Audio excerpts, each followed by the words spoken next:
பரிசுத்தவான்கள் எல்லாரிலும் சிறியவனாகிய நான் கிறிஸ்துவனுடைய அளவற்ற ஐஸ்வர்யத்தை புறஜாதிகளிடத்தில் சுவிசேஷமாய் அறிவிக்கிறதற்காக இந்த கிருபை எனக்கு அளிக்கப்பட்டிருக்கிறது. கிறிஸ்துவினுடைய அளவற்ற ஐஸ்வர்யம். ஐஸ்வர்யத்தை நாம் எல்லோரும் விரும்பத்தான் செய்கின்றோம். ஒவ்வொருவருடைய பார்வையிலே ஒவ்வொரு பொருள் ஐஸ்வர்யமாக எண்ணப்படுகிறது. ஆனாலும் ஐஸ்வர்யம் என்ற வார்த்தை எந்த பிரிவில் எடுத்துக்கொண்டாலும் அது மிக சிறப்பான ஒன்றைத்தான் ஐஸ்வர்யம் என்று நாம் சொல்லுகிறோம். இப்பொழுது இந்த உலகத்தில் ஐஸ்வர்யம் என்று சொன்னால் பணத்தை ஏராளமாக வைத்திருப்பதை ஐஸ்வர்யம் என்று சொல்லுவார்கள். நிலபுலன்களை ஏராளமாக வைத்திருந்தால் அதை ஐஸ்வர்யம் என்று சொல்லுவார்கள். தங்கத்தை ஏராளமாக வைத்திருந்தால் அதை ஐஸ்வர்யம் என்று சொல்லுவார்கள். சில பேர் ஞானத்தை ஐஸ்வர்யமாக சொல்லுவார்கள். இப்படி ஒவ்வொருவருடைய பார்வையிலும் ஒவ்வொன்றாக இருக்கும் ஐஸ்வர்யம். ஆனால் தேவனுடைய பார்வையில் நித்தியமான நிரந்தரமான வாழ்க்கைக்கு அடுத்த காரியத்தில் எது ஐஸ்வர்யம் என்று சொன்னால், இப்பொழுது நாம் பார்க்கிறோம் கிறிஸ்துவினுடைய அளவற்ற ஐஸ்வர்யம். இந்த கிறிஸ்துவனுடைய அளவற்ற ஐஸ்வர்யம் என்பது எதை குறிப்பிடுகிறது? இந்த ஐஸ்வர்யத்தை தேவன் நாம் யாவருக்கும் சுவிசேஷமாய் அறிவித்தார். நாம் இதை விசுவாசித்து ஆண்டவரை ஏற்றுக்கொண்டிருக்கிற அனைவரும் இந்த அளவற்ற ஐஸ்வர்யத்துக்கு சொந்தக்காரர்களாக இருக்கின்றோம்.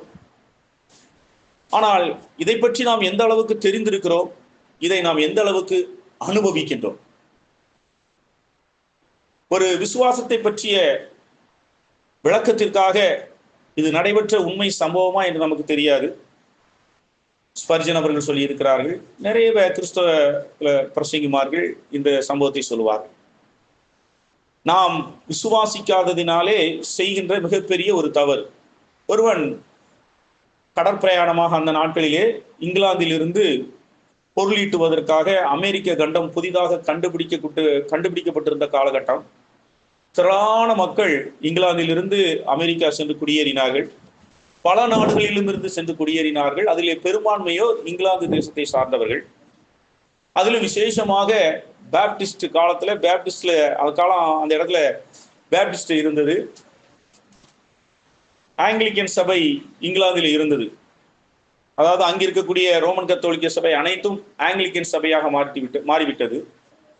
இந்த ஆங்கிலிக்கன் சபை இருந்தாலும் புரொட்டஸ்டாண்டுகளுக்கு அங்கு போதுமான அளவில் ஒரு இது இல்லாததுனால இந்த புதிய கண்டத்துல இந்த புரொட்டஸ்டாண்டை சார்ந்த அந்த பாப்டிஸ்டை சார்ந்த கிறிஸ்தவர்கள் எல்லோரும் பெரும்பான்மையாக அங்கு சேர்ந்து குடியேறினார்கள். ஆகவேதான் நீங்கள் அமெரிக்காவிலே பார்ப்பீர்களானால் பேப்டிஸ்டுகள் தான் அதிகமாக இருப்பார்கள்.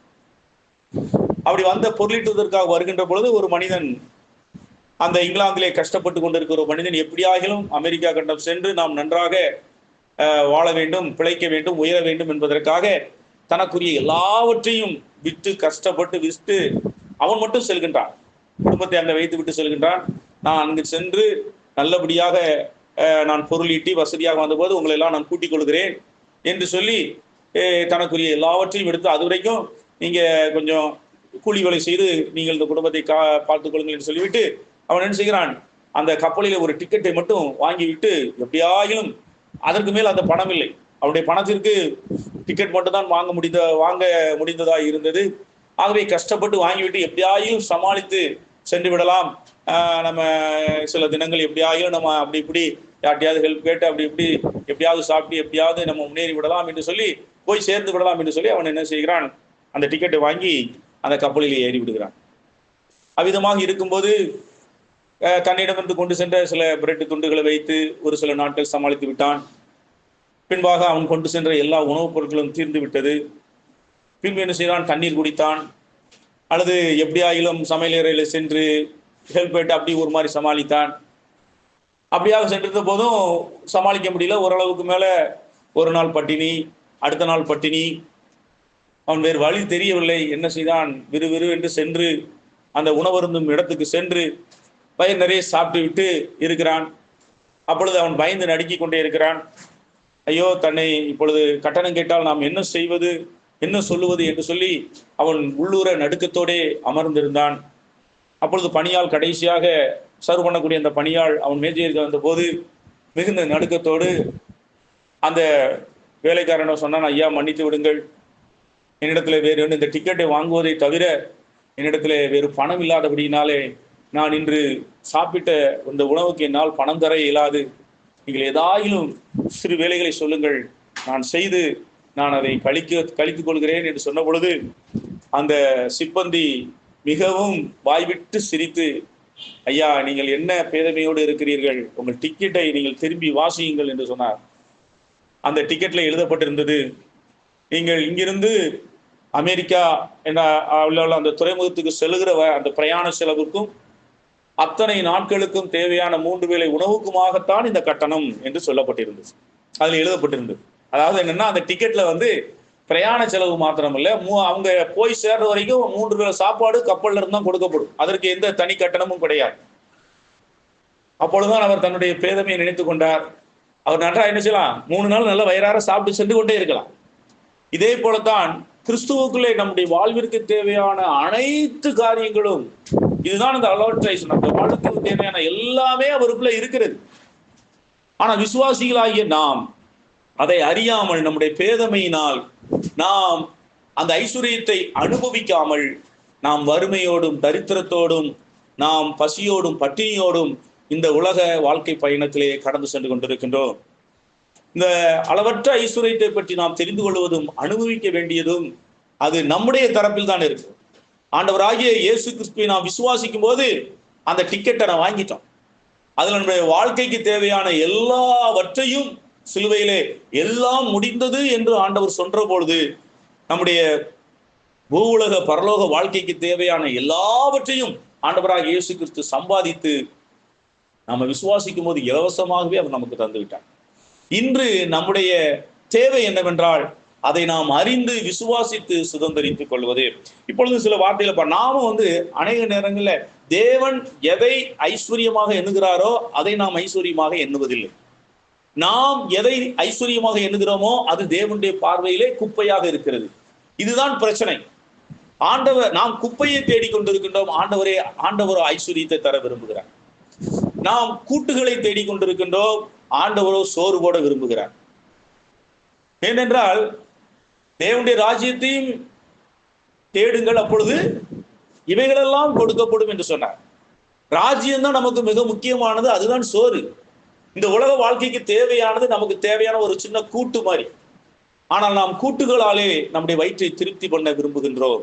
ஆனால் நம்முடைய தேவன் நம்முடைய மனக்கண்களை பிரகாசிப்பாராக. எது முக்கியம், எது முதன்மையானது, எது தேவையானது என்பதை நாம் அறிந்திருப்போமானால் அதை தேடி பெற்றுக்கொள்ளும் பொழுது சோறு போடும்போது கூட்டையும் கண்டிப்பா பரிமாறத்தான் செய்வாங்க. கூட்டு போடாம சோறு பரிமாறவே மாட்டாங்க. அதே போல நம்ம முதன்மையானதை தேடும் போது இது இந்த பக்கம் தானாகவே நம்முடைய வாழ்க்கையில நிறைவேறி கொண்டே இருக்கும்.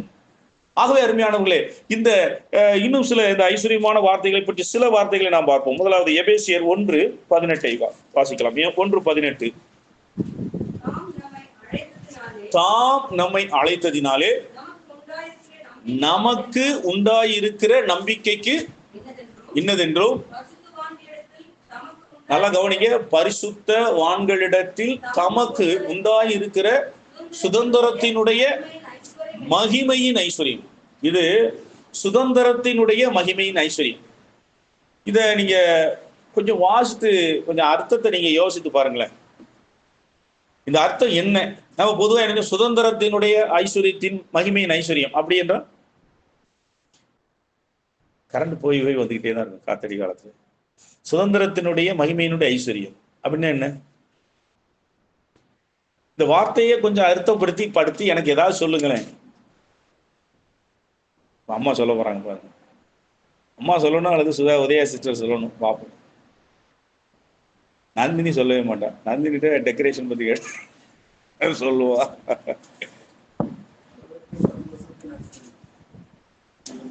இப்ப தமக்கு உண்டாயிருக்கிற சுதந்திரத்தினுடைய மகிமையின ஐஸ்வர்யம் அப்படின்னு என்ன?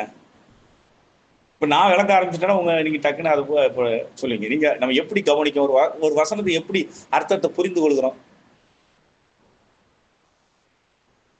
119 சங்கீதத்தை மனப்பாடமா சொல்றது பெருசு கிடையாது. 23 சங்கீதத்தை மனப்பாடமா சொல்றது பெருசு கிடையாது. ஒவ்வொரு வார்த்தையும் அர்த்தத்தை புரிஞ்சு படிக்கிறது தான் முக்கியம். மனப்பாடமா சொல்றது, இந்த மனப்பாடத்துக்கு மேல நமக்கு அர்த்தம் தெரியும். ஒவ்வொரு வசனமும் என்ன அர்த்தம், இது என்ன அர்த்தம் சொல்லுது, அர்த்தம் சொல்லுங்க. அது அர்த்தம் என்ன சொல்லுது தெரியும் சொல்லுது. இந்த பக்கம் வரும் தெரியும் அந்த வார்த்தையின் அர்த்தம். பரிசுத்த வான்களிடத்தில் தமக்கு இருக்கக்கூடிய சுதந்திரத்தினுடைய மகிமையின் ஆயுஷம். பொதுவா என்ன நினைப்பேன் தெரியுமா, நமக்கு பரலோகத்துல சுதந்திரம் இருக்கு, இதனுடைய மகிமை ஆயுஷம், அதுவா அந்த அர்த்தம் சொல்லுது. அதான் இல்ல, அந்த அர்த்தம் அது கிடையாது, அதைத்தான் நீங்க புரிந்து கொள்ளுங்க அப்படிங்கிற. பொதுவா நீங்க டக்குன்னு எடுத்துங்க, இந்த அர்த்தம் தான் எடுப்பீங்க, அதையும் சொல்ல மாட்டேங்கிறீங்க. பரலோகத்துல ஏசப்பா நமக்கு சுதந்திரம் தந்திருக்காங்க, அதனுடைய மகிமையின் ஐஸ்வர்யத்தை பத்தி பேசப்படுது, நம்ம இந்த அர்த்தத்துல இருந்து எடுப்போம். அதுக்கு இல்லைன்னு தான் சொல்றேன். மறுபடியும் வாங்க, மறுபடியும் வாசிங்க, உதயசிட்ட வாசிங்க. பரிசுத்த வான்களிடத்தில், பரிசுத்த வான்கள்னா யாரு? நாம. தமக்கு உண்டாயிருக்குன்னா, தமக்குன்னா யாரு? தமக்குன்னா தேவனுக்கு. பரிசுத்த வான்களாகிய நம்மிடத்தில் தேவனுக்கு. அந்த சுதந்திரம் யாருக்கு உண்டாயிருக்கு? நம்முடைய சுதந்திரம் கிடையாது. யாருடைய சுதந்திரம் அது? நமக்குள்ள தேவனுக்கு ஒரு சுதந்திரம் உண்டாகுதான். சுதந்திரம்னா என்ன? சுதந்திரம்னா விடுதலை, ஃப்ரீடம். அப்படியா? பிரேசில் ஏதாவது சொல்லு. பிரேசில் தமிழ் தானே, நம்ம இங்கிலீஷ்ல நம்ம பேசலையே. சுதந்திரம்னா சொத்து ஆக்சுவலா. அதாவது அப்பா வழி, அதாவது பெற்றோர்கள் வாயிலாக கிடைக்கக்கூடிய சொத்து, அதுக்கு பேரு சுதந்திரம். நம்மளா உழைச்சா அதுக்கு பேரு சுதந்திரம் கிடையாது. அது நம்முடைய உழைப்பின் பலன். நம்ம உழைக்காம பூர்வீகமா பாரம்பரியமா நம்ம அப்பா அம்மாட்ட இருந்து என்ன செய்யணும், அப்பா வழி சொத்தோ அம்மா வழி சொத்தோ நமக்கு வரும். அதுக்கு பேர் தான் சுதந்திரம். நம்முடைய உழைப்பினால சம்பாதிக்காது, நமக்கு இலவசமா யார் வழியா கிடைக்குது. சிலுவை பிரதருக்கு மகனாக டெரின் பிறந்ததுனால ஒரு 10 ஏக்கர் நிலத்தை சிலுவை பிரதர் சம்பாதிச்சு, 10 ஏக்கர் நிலமா 10 லட்சம் கடனான்னு தெரியாது, ஏதோ ஒண்ணு என்ன 10 லட்சம் கடன் கொடுத்தா அது சுதந்திரம் கிடையாது, அது சாபம். 10 ஏக்கர் நிலத்தை என்ன செய்யணும், எனக்கு என் பிள்ளைக்கு போய் சேரணும், என் பிள்ளைக்கு என் மூலியமா டெரினுக்கு வரும், சிலுவபுரருடைய சொத்தா வரணும். அல்லது சிலுவபுரருக்கு சொத்து இல்லை, தாய் வழி சொத்து. கூத்தங்குழியில உதயா சிஸ்டருக்கு அவங்க அப்பா அம்மா பிரிச்சு கொடுக்கும்போது அவங்களுக்கு ஒரு ஏக்கர் கொடுக்குறாங்கன்னா அந்த 1 ஏக்கர் போய் சேரணும். அல்லது உதயா சிஸ்டர் யாருக்கு கொடுக்கணும், அனுஷாவுக்கு கொடுக்கணும். இப்படி ஏதோ ஒரு வகையில பெற்றவர்கள்ட்ட இருந்து இலவசமா பிள்ளைகளுக்கு போகக்கூடியதுக்கு பேர் தான் சுதந்திரம். அதே போல தேவனுக்கு நம்மிடத்துல ஒரு சுதந்திரம் உண்டாயிருக்குதான். இதை கொஞ்சம் யோசிச்சு பாருங்க. இதை நம்ம எப்படியா அந்த சுதந்திரம்னு சொன்னா நாம யார்? நாம ஒரு சுதந்திரங்கிறது என்னது? ஒரு நிலம், ஒரு வேல்யூபிள் திங்கு, ஒரு வேல்யூபிள், அதாவது மதிப்புள்ள ஒன்று நமக்கு என்ன செய்யுது, கிடைக்குது. அப்போ தேவனுக்கு நாம இந்த அர்த்தத்தை நம்ம எடுக்கும்போது தேவனுக்கு நம்ம எப்படி தெரிகிறோம்? முதல்ல ஒண்ணுமே இல்லாத கல்லு. ஆனா இப்ப நம்ம எப்படி ஒரு விலை மதிப்புள்ளவங்களா மாறிட்டோம். யார் மாத்திருக்கா? இயேசு கிறிஸ்து மாத்துறார். இயேசு கிறிஸ்துனுடைய அளவற்ற ஐஸ்வர்யத்தினால நம்ம இப்ப எல்லாரும் தேவனுக்கு என்ன செய்யறோம்? ஒரு விலை மதிப்புள்ள பொருளா மாறிவிட்டோம். அதுதான் சுதந்திரத்தினுடைய மகிமை. நம்மளை ஒண்ணுமில்லாத குப்பையை போல பாவியான பலவீனமான நம்மை கிறிஸ்துவின் அளவற்ற ஐஸ்வர்யம் தேவனுக்கே எடுது. எல்லாவற்றையும் உடைய, எல்லாவற்றிலும் நிறைந்திருக்கிற நிறைவுடைய அந்த தேவனுக்கு நாம ஒரு விலை மதிப்புள்ள பொருளா மாறிடணும். இப்பதான் நம்ம ஆண்டவராய் இயேசு கிறிஸ்து சொன்ன ஓமைக்கு போகிறோம். ஒரு விலையேறப்பெற்ற ஒரு விலையுயர்ந்த முத்தை கண்ட உடனே அந்த வியாபாரி என்ன செய்யறான்? தனக்கு உள்ளதெல்லாம் விற்று அது விலையேற பெற்ற தனக்கு சொந்தமாக்கி கொள்ள விரும்புறான். நாம் ஒவ்வொருவரும் கிறிஸ்துவின் அளவற்ற ஐஸ்வர்யத்தினாலே தேவனுக்கு நாம் ஒவ்வொருவரும் விலையேற பெற்ற முத்துக்களா மாறிட்டோம். நமக்காக ஒரு எதையும் கொடுக்க ஆயத்தமா இருக்கார். ஆனா நம்மளை அப்படி மாத்தினது யாரு? நாம பாவத்தினால ஒன்றுமே இல்லாத மண்ணு. அந்த மண்ணா இருந்த முத்தா மாத்தினது யாரு? இயேசு கிறிஸ்து. அப்போ எப்படி ஒரு முத்து சிப்பி ஒரு மண்ணை முத்தா மாத்தும் போது அது கடைசியில் என்ன ஆயிருது? ஒரு மண்ணு முத்தா மாறி இருக்கும் போது பாப்பா, ஒரு மண்ணு எப்படி முத்தா மாறு தெரியுமா? கேள்விப்பட்டது இல்லையா? ஒரு வகையான முத்துச்சிப்பி இருக்கு. ஆழ்கடல்ல வசிக்கக்கூடிய ஒரு வகையான முத்துச்சிப்பி இருக்கு. இது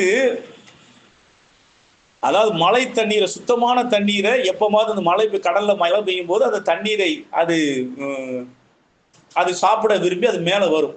அப்படி வரும்போது அது அந்த முத்துச்சிப்பி விரிந்து அந்த தண்ணீரை உள்வாங்கும் போது உள்ளுக்குள்ள சில தூசிகள் என்ன செஞ்சிடும், உள்ள போயிடும். மறுபடியும் அது மூடிட்டு கீழே போய் கிடக்கும் போது இந்த போன அந்த தூசி வந்து என்ன செய்யும், அந்த அந்த முத்து சிப்பிக்குள்ள நம்ம மக்களுக்கு நல்லா தெரியும், சிப்பிகளுக்குள்ள உள்ள என்ன இருக்கும்,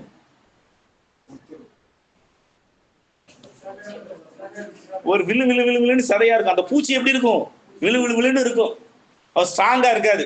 இப்ப நம்ம கோழி மாதிரி, சிங்கம் மாதிரி, புலி மாதிரி அது இருக்காது. அது ஒரு மாதிரி என்னது, பஞ்சு மாதிரி ஒரு விழு விழு விழுன்னு இருக்கும். இது போய் அது போய் தூசி போய் உட்கார்ந்தோம்னா அதுக்கு என்ன செய்யும், நம்ம காலில் முள்ளி ஏறினா சுருக்கு சுருக்கு சுருக்குன்னு குத்துற மாதிரி அந்த தூசி வந்து அந்த பூச்சிக்கு என்ன செய்யும், எரிச்சலை உண்டு பண்ணிக்கிட்டே இருக்கும், குத்திக்கிட்டே இருக்கும். அப்போ அந்த எரிச்சலை நீக்கிறதுக்காக அது என்ன செய்யும், அந்த தூசி மேல என்ன செய்யும், ஒரு திரவத்தை அதை பாலிஷ் பண்றதுக்காக அந்த அந்த தூசியை பாலிஷ் பண்ணி அந்த தனக்கு எரிச்சல் வரக்கூடாதுங்கிறதுக்காக அந்த பாலிஷ் அந்த திரவத்தை அது மேல உமிழ்ந்துகிட்டே இருக்கும் போது அது என்ன ஆகுது, முதல்ல சுகமா தான் இருக்கும், ஆனாலும் என்ன செய்யும், அந்த இடத்தை வந்து அது என்ன செய்யும், பெருக்கிக்கிட்டே இருக்கும் போது மேலும் மேலும் அதுக்கு என்ன செய்யும், புரியல, அந்த பூச்சிக்கு மேலும் மேலும் அந்த இட நெருக்கடி உண்டாகி அழுத்தம் உண்டாகும். அப்போ அது மேலும் மேலும் என்ன செய்யுது, முத்து வளருங்கிறது, அது முத்து வளரல, அது உயிருள்ள பொருள் கிடையாது. அந்த பூச்சி அது மேல என்ன செஞ்சுக்கிட்டே இருக்கு, தனக்கு வரக்கூடிய வேதனையை தவிர்ப்பதற்காக அது அந்த மேல அது அந்த திரவத்தை சுமந்துகிட்டே இருக்கு. ஆனா சுமந்து சுமந்து அது என்ன ஆகும், அந்த பூச்சிக்கு வேதனை கூடிக்கிட்டே தான் இருக்கும். ஏன்னா அந்த இடத்துக்குள்ள அது இந்த இது வளர வளர அது பூச்சிக்குது. அப்போ தொடர்ந்து வாழ்நாளுக்குள்ள அது என்ன செஞ்சுக்கிட்டே இருக்கும், அது மேல அந்த திரவத்தை போக போகத்தான் வருஷம் அந்த முத்துச்சிப்பி வருஷம் கூட கூட அதுல உள்ள முத்து என்ன செய்யும், பெருசா மாறிக்கிட்டே இருக்கும், அது உயிரா வளர்றது கிடையாது. அப்போ ஒன்றினுடைய வேதனை தான் ஒரு முத்தா வாருது. அதை விட அதுக்கப்புறம் இந்த முத்தை எடுக்கணும்னா கடைசியில் அது என்ன ஆகும், இந்த முத்து கடைசி வரைக்கும் முத்துச்சிப்பிகள் இருந்துச்சுன்னா கலரை கிடைக்காது. ஒரு முத்து வரணும்னா அது என்ன செய்யணும், சத்தாதான் முடியும், அதை பிச்சா தான் அந்த முத்தை நம்ம வெளியில் எடுக்க முடியும். ஒரு மரணத்தில் இருந்துதான் ஒரு முத்து வருகிறது. அதே போல கிறிஸ்துவனுடைய மரணத்தில் இருந்துதான் நம்ம எல்லாரும் என்ன செய்யறோம், ஒரு முத்தா மாறும். அவருடைய ஜீவன் தான் நம்மை ஒரு முத்தாக மாற்றுகிறது. அப்போ இந்த முத்தா மாறும்போதுதான் நம்ம தேவனுக்கு விலையேற பெற்றவர்களா இருக்கிறோம். அப்ப அந்த வார்த்தையினுடைய அர்த்தம் தான் பரிசுத்தவான்களிடத்தில் தமக்கு உண்டாயிருக்கக்கூடிய சுதந்திரத்தினுடைய மகிமை. இப்ப நமக்குள்ள ஒரு மண் போன்ற பாவம் வந்து விட்டது, பாவ சுவாபம் வந்து விட்டது. நம்மை தேவனுடைய சாயலை உண்டாக்குவதற்காக கிறிஸ்துவானுடைய ஜீவன் நமக்கு கொடுக்கப்பட்டு கொண்டே இருக்கிறது. ஆனால் நாம் முத்தாக மாறுகிறோமா, அது முக்கியம். நம்ம எந்த அளவுக்கு முத்தா மாறி இருக்கிறோமோ அந்த அளவுக்கு தேவனுக்கு முன்பாக ஒரு மதிப்புள்ளவர்களாக இருப்போம். அப்போ அந்த தொடர்ந்து அந்த வேதனையை அனுபவிச்சுக்கிட்டே இருக்கும்போது, கிறிஸ்துவனுடைய ஜீவன் அதனை மூடிக்கொண்டே இருக்கும்போது, அப்போ தொடர்ச்சியாக தேவனுக்காக பாடுகள் பட பட பட தேவனுடைய வழிகளிலே அந்த பாடுகளை நாம் சகித்து கொள்ள ஏற்றுக்கொள்ள இருக்கும்போது, இந்த ஜீவனானது நமக்குள்ளே இருக்கக்கூடிய கிறிஸ்துவாகிய ஜீவனாகிய கிறிஸ்து நம்மிலே அந்த தெய்வீக ஜீவனை உமிழ்ந்து உமிழ்ந்து உமிழ்ந்து ஒரு மண் போன்ற நாம் முத்தாக மாத்திரமல்ல தொடர்ந்து வளர்ந்து கொண்டே இருக்கும். ஒரு கட்டத்துல ஒரு இந்தோனேஷியாவில் 15 கிலோ அளவுக்கு முத்து இருந்துச்சு. அது போட்டு அந்த 15-14 கிலோ அளவுக்கு. அதுக்கு எத்தனை கோடி, அதுக்கு மதிப்பு எவ்வளவு, 340 கோடின்னாங்க. நம்ம இந்தியா மதிப்புல அது ஒரு முத்தினுடைய விலை 340 கோடி. அவ்வளவு பெருசா இருந்தது. ஏன்னா வெவ்வேறு கோணத்துல இருந்தாலும் அதை வெவ்வேறு ரவுண்டா மாத்திக்கிடுவாங்க. அப்போ அது அந்த 14-18 அளவுக்கு அந்த முத்து வளரணும், அது எத்தனை வருஷ காலம் அதுக்குள்ள உருவாக்கிட்டே இருந்திருக்கும். அப்போ நம்ம வாழ்க்கையில வந்து வருஷங்கள் தேவனுக்காக அந்த பாடுகளை சுமந்து சுமந்து சுமந்து சுமந்து சுமந்து அந்த ஜீவன் உமிழ உமிழ நமக்குள்ள அந்த முத்து வளர்ந்து கொண்டே இருக்கிறது. அப்போ இதுதான் அந்த வார்த்தையினுடைய அர்த்தத்துல இருந்து வரணும். இதைத்தான் நம்ம புரிஞ்சுக்கணும், சுதந்திரத்தினுடைய மகிமையின் ஐஸ்வர்யம். சரி, அடுத்து நம்ம இன்னொரு வார்த்தையை வாசிப்போம். எபேசியர் 3:19.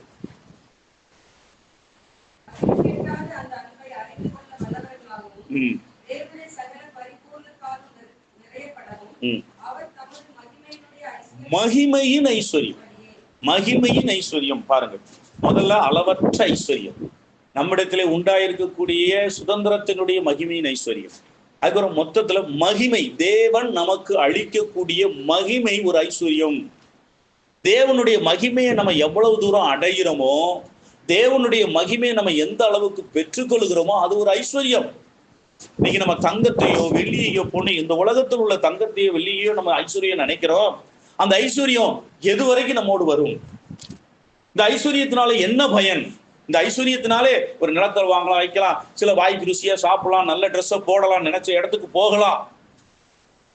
இதுதான் நம்ம வாழ்க்கையில இந்த ஐஸ்வர்யத்தினால் நமக்கு கிடைக்கும். ஆனால் இவைகள் எல்லாம் தற்காலிகமானவைகளும் நிலையற்றவைகளுமாய் இருக்கிறது. ஒருவேளை மரணத்துக்கு வரைக்கும் தான் இந்த ஐஸ்வர்யம் நம்மோடு கூட இருக்கும். ஆனா இந்த ஐஸ்வர்யத்தை கிறிஸ்துவுக்காக செலவழித்தால் அது நித்தியத்திலும் பரலோகத்திலும் நமக்கு பலன் தரும். அது இன்னொரு வகையான தேவனுடைய சத்தியமாக இருக்கிறது. இந்த நிலையற்ற ஐஸ்வர்யத்தை கொண்டு நிலையான ஐஸ்வர்யத்தை பெற்றுக்கொள்ளலாம். ஆனா இந்த நிலையற்ற ஐஸ்வர்யத்தை நம்ம இயேசு கிறிஸ்துவுக்காக செலவழித்தால், தேவனுக்காக செலவழித்தால், தேவனுக்காக பயன்படுத்தினால் இது பரலோக ஐஸ்வர்யத்தை நமக்கு கொண்டு வரும். அது இல்லாம நம்ம வாழ்க்கைக்கு இந்த ஐஸ்வர்யத்தை தரணும்னா ஒரு நல்ல சாப்பாடு சாப்பிடலாம், நல்ல உடவு உடுத்தலாம், 4 இடத்துக்கு போகலாம், ஒரு வசதியான வீட்டை வாழலாம், நமக்கு தேவையான வசதிகளை பெற்றுக்கொள்ளலாம். ஆனால் இதுல கிடைக்கக்கூடிய சந்தோஷம் ஒரு தற்காலிகமானது, ஒரு நிரந்தரம் அல்லாதது, நிலையற்றது. ஏனென்றால் நம்ம இந்த ஐஸ்வர்யம் இதெல்லாம் நமக்கு தரக்கூடிய அதே நேரத்துல நமக்கு வேதனை தரக்கூடிய அநேக காரியங்கள் இந்த உலகத்துல இருக்கிறது. போராட்டமான ஜீவியம் இருக்குது. அதுல இருந்துலாம் இந்த ஐஸ்வர்யம் எதையும் நமக்கு காப்பாற்றாது, எதையும் நமக்கு தர முடியாது. ஒரு வியாதி வந்தால் என்னதான் மருத்துவம் எடுத்தாலும் அந்த வியாதி கொடுக்கிற வேதனையிலிருந்து இந்த பொருள் கொடுக்க முடியாது. மருத்துவம் செய்யலாம், ஆனாலும் அந்த வியாதி இருக்கக்கூடிய காலகட்டங்கள் நம்ம அடைகிற வேதனை எதையும் நம்ம தவிர்க்க முடியாது. இதே போல எவ்வளவோ விஷயங்கள் இருக்கிறது. சுகர் வந்துட்டுன்னு வச்சுன்னா எவ்வளவுதான் பொருள் இருந்தாலும் ருசியான பொருளை சாப்பிட முடியாது. பிரஷர் வந்துட்டுனாலும் நினைச்ச பொருள் நம்ம சாப்பிட முடியாது. இப்படி இந்த ஐஸ்வர்யம் ஒரு குறுகிய எல்லை உடையதுதான். இந்த குறுகிய எல்லையை வைத்து நம்ம குறுகிய காலம் தான் குறுகிய கால மகிழ்ச்சிகளை, சந்தோஷத்தை பெற்றுக்கொள்ளலாம். நிரந்தரமான நித்தியமான சந்தோஷத்தை மகிழ்ச்சியும் இயேசு கிறிஸ்து ஒருவர் மட்டும்தான் தர முடியும். அவர்தான் நிரந்தரமான நிலையான ஐஸ்வர்யம். இப்ப அடுத்து நம்ம பார்க்கிறோம் அந்த மகிமையின் ஐஸ்வர்யம். தேவனுடைய மகிமை நமக்குள் வர வர இந்த மகிமையானது நித்திய காலமாக நம்மோடு இருக்கும். அது ஒரு நமக்கு ஐஸ்வர்யம். இந்த மகிமை தேவன் தான் நமக்கு தர முடியும். அவருக்கு பிரியமானவர்களுக்கு, அவருக்கு கீழ்ப்படுகிறவர்களுக்கு, அவருடைய வழியிலே நடக்கிறவர்களுக்கு இந்த மகிமையை அவர் தருகிறார். தொடர்ந்து அதைத்தான் நாம் தியானிக்க போகின்றோம். அடுத்ததாக நாம் பார்க்கிற இன்னொரு வசனம் எபேசியர் 1:7. அவருடைய கிருபையின் ஐஸ்வர்யம். தேவனுடைய கிருபை ஒரு ஐஸ்வர்யம். தேவனுடைய கிருபையை நம்ம பெற்றுக்கொள்வது மிகப்பெரிய, அந்த கிருபையை நம்ம பெற்றுக்கொள்ளணும். அதாவது கிருபையே என்றாலே தகுதி இல்லாதவர்களுக்கு கொடுப்பதுதான். ஆனாலும் பெருமை உள்ளவர்களுக்கு தேவன் கொடுக்க மாட்டார். தன் வார்த்தைகளுக்கு கீழ்ப்படியாதவர்களுக்கு கொடுக்க மாட்டார். தன்னை எதிர்த்து நிற்கிறவர்களுக்கு கொடுக்க மாட்டார். தன் வார்த்தைக்கும் சத்தியத்திற்கு கீழ்ப்படியாதவர்களுக்கு கிருபை கிடைக்காது. அல்லது பெற்றுக்கொண்ட கிருபையை நாம 2 வார்த்தைகள் பார்க்கிறோம். கிருபையை போக்கடிக்கிறார். யார் கிருபையை போக்கடிக்கிறார்? அந்நிய தெய்வங்களை வழிபடுகிறவர்கள் தங்களுக்கு வரும் கிருபையை போக்கடிக்கிறார்கள். அப்போ ஆண்டவரை நம்பாம பல தெய்வத்தை நம்புறவங்க தேவனுடைய கிருபையை பெற்றுக்கொள்ள முடியாது. அவர்களுக்கு தேவன் கிருபையை கொடுக்கணும்னு விரும்பினாலும் அதை அவர்கள் போக்கடித்து விடுவார்கள், வீணடித்து விடுவார்கள். அதுக்கு ஒரு கிருபையை என்ன செய்யக்கூடாதான்? கிருபையை விருதாவாக மாற்றக்கூடாது, விருதாவாக கூடாது. இது விசுவாசிக்க கிருபையை விருதாக்குவ வீணாக்குவது. தேவ பிள்ளைகளாக நமக்கு தேவன் ஒவ்வொரு நாளும் புதிய கிருபைகளை கொடுக்கின்றார். ஆனால் அந்த கிருபையை நாம் வீணடிக்க முடியும், வீணாக்க முடியும், அதை நாம் இழந்து விட முடியும். கிருபையை நாம் இழந்து விட முடியும். அப்போ கிருபையின் என்பது ஒரு ஐஸ்வர்யம். அந்த கிருபை தகுதி இல்லாமல் தேவன் நம்மை ஆசீர்வதிப்பது. ஆனால் அதற்கும் ஒரு தகுதி. தேவனுடைய வார்த்தைக்கு எதிர்த்து நின்றால், கீழ்ப்படியாமல் சென்றால் நம்முடைய கிருபையை நம்ம இழப்போம். அவர் நமக்கு ஆலோசனை சொல்லி எச்சரிச்சுக்கிட்டே இருக்கிறார். அப்படி எச்சரிச்சும் அந்த எச்சரிப்புக்கு நம்ம கீழ்ப்படியலேன் என்று சொன்னால் நமக்கு வரக்கூடிய கிருபையை நாம் இழந்து விடக்கூடியவர்களாக இருப்போம்.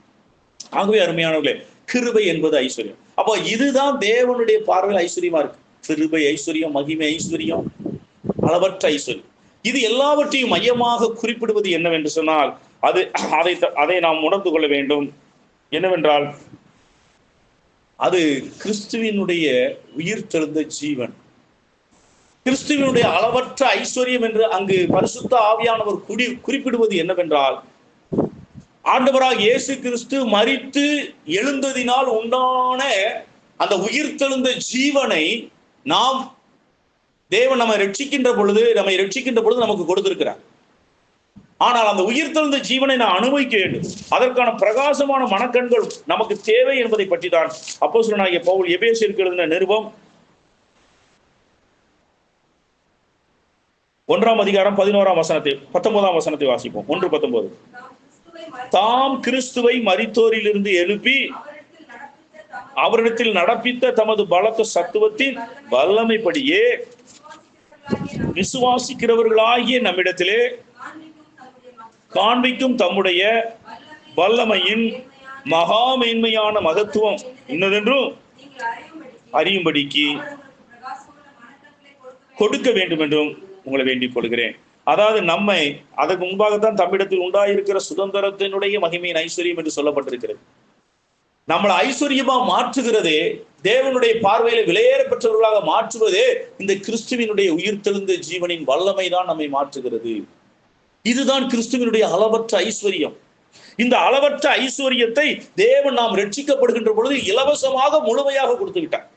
இப்ப நம்ம என்ன செய்யணும்? அதை நாம் அனுபவிக்க வேண்டும். இந்த அளவற்ற ஐஸ்வர்யத்தை நான் அனுபவிக்க வேண்டும். இந்த அளவற்ற ஐஸ்வர்யமாகிய கிறிஸ்துவின் உயிர்த்தெழுந்த ஜீவனை நாம் ஒவ்வொரு நாளும், ஒவ்வொரு நிமிஷமும், ஒவ்வொரு வினாடியும் அனுபவிக்கின்ற பொழுது இந்த ஐஸ்வர்யத்துக்கு, இந்த மகிமையின் ஐஸ்வர்யத்துக்கு, நாமே தேவனுக்கு ஒரு விலையேற பெற்ற ஒரு ஐஸ்வர்யமாக மாறுவதற்கு, இந்த கிருபையை நாம் வீணடிக்காமல் இந்த கிருபையை பெற்று அனுபவிப்பதற்கு இதுதான் வழியாக இருக்கிறது. அந்த கிறிஸ்துவின் உயிர்த்தெழுந்த ஜீவனை ஒவ்வொரு நாளும் அனுபவிக்க இந்த ஐஸ்வர்யம் உடையவனாக நான் மாறுகிறேன். இந்த ஐஸ்வர்யத்தை நான் அனுபவிக்கிறேன். நான் கிறிஸ்துவுக்கு ஒரு ஐஸ்வர்யமாக மாறுகிறேன். இப்ப இந்த இடத்துல முதல் காரியம் நம்ம அனுபவிக்கணும். அதைத்தான் பிலிப்பியர் 4 அதிகாரம் 19 வசனத்திலே அவர் சொல்லுகிறார். பிலிப்பியர் 4:19. என் தேவன் தம் ஐஸ்வர்யத்தின்படி உங்கள் குறைவை எல்லாம் கிறிஸ்து இயேசுவுக்கு மகிமையிலே நிறைவாக்குவார். அதாவது ஐஸ்வர்யம் என்ன? பொதுவாக ஐஸ்வர்யம் நம்முடைய தேவைகளை சந்திப்பது ஐஸ்வர்யம், நம்முடைய குறைவுகளை நிறைவாக்குவது ஐஸ்வர்யம். அதே போல இங்கு கர்த்தராகிய இயேசு கிறிஸ்துவினுடைய ஐஸ்வர்யம், தேவனுடைய ஐஸ்வர்யம் நம்முடைய குறைவை எல்லாம் நிறைவாக்கி பூரணப்படுத்துகிறது. நாம எவ்வளவோ குறைவுள்ளவர்களா, நம்ம ரட்சிக்கப்படும் போது நம்மிடத்துல எவ்வளவோ குறைவு இருக்கிறது, எவ்வளவோ பாவ பலவீனங்கள் இருக்கிறது, பற்பல விதமான அசுத்தமான பாவ பழக்க வழக்குகள் நம்மை கட்டி இருக்கிறது. நாம் குறைவுள்ளவர்களாக இருக்கோம், கோபப்படுகிறவர்களாக இருக்கோம், பொறாமைப்படுகிறவர்களாக இருக்கிறோம். நம்மளால பிறருடைய வளர்ச்சியோ நன்மையோ நம்மளால சகித்து கொள்ள முடியல. நாம பிறருடைய காரியங்களை நம்ம எடுத்துக்கொள்ள நினைக்கிறோம். களவுத்தன்மை, திருட்டுத்தன்மை இருக்கிறது, பொய் சொல்லும் தன்மை இருக்கிறது. நாம தப்பிப்பதற்காக உடனடியாக பொய் சொல்லக்கூடியவர்களாக இருக்கின்றோம். தேவன் சொல்லியிருக்கிற உள்ளதை உள்ளபடி உண்மையாக இருக்க வேண்டும் என்று. ஆனால் நாம் எத்தனை பலவீனங்களோடு இருக்கிறோம், இச்சையுடையவர்களாக இருக்கிறோம். பற்பல விதமான இச்சை, மோகம், பாவ பழக்க வழக்கம், இப்படி நாம அநேக காரியங்கள் சொல்றோம். நாம அவ்வளவு குறைவு, எண்ணற்ற குறைவுடையவர்களாக இருக்கிறோம். இப்ப நம்மை எல்லா குறைவிலிருந்து நிறைவாக்க கிறிஸ்துவினுடைய அந்த அளவற்ற ஐஸ்வர்யம், உயிர்த்தெழுந்த ஜீவன் எனக்குள்ளே வர வர வர வர என்னுடைய குறைவெல்லாம் நிறைவா மாறுது. என்னுடைய கோபம் மாறுது, பொறுமையுடையவனா மாறினேன், சாந்தமுடையவனா இருக்கேன், சுயநலமுடையவனா இருக்கக்கூடிய நான் பிறருக்கு கொடுக்கக்கூடியவனாக மாறுகிறேன், பிறரை பற்றி கரிசனை உடையவனாக மாறுகிறேன். பிறர் என்னை முந்திவிடக் கூடாது, நான் அவர்களை காட்டிலும் முந்த வேண்டும், போட்டி நிறைந்த இருதயத்தோடு இருக்கிறது நான் இப்பொழுது ஒரு ஏணியாக மாறுகிறேன். நான் மற்றவர்களை உயர்த்தி விடுகிறவனாக, நான் உயர வேண்டும் என்ற எண்ணமுடைய நான் மற்றவர்களை உயர்த்தி விடுகிறவனாக மாறுகிறேன். என் சந்தோஷமே முக்கியம்னு வாழக்கூடிய நான் பிறருடைய சந்தோஷத்துல சந்தோஷப்படுகிறவனாக மாறுகிறேன்.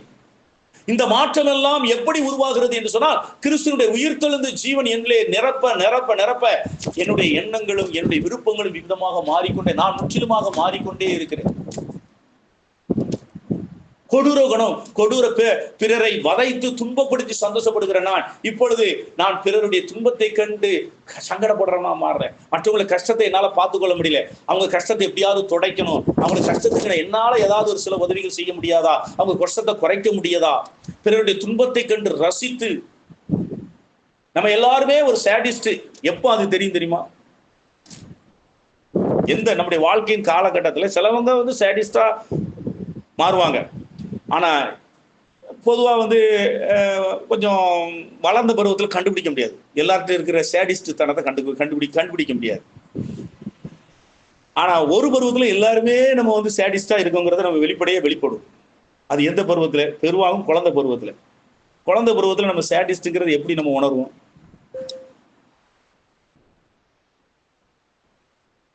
கரப்பாம்பூச்சியை கண்ட பிச்சு போடுவோமா? ஒரு எறும்புனா போட்டு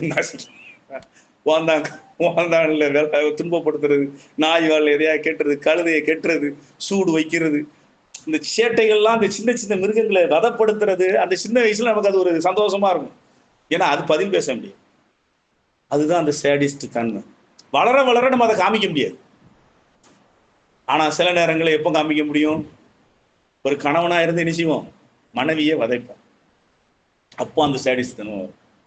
அது மாதிரி மனைவி வதைக்கிற கணவர்களும் உண்டு. அதையும் சொல்லித்தானே ஆகணும்னு.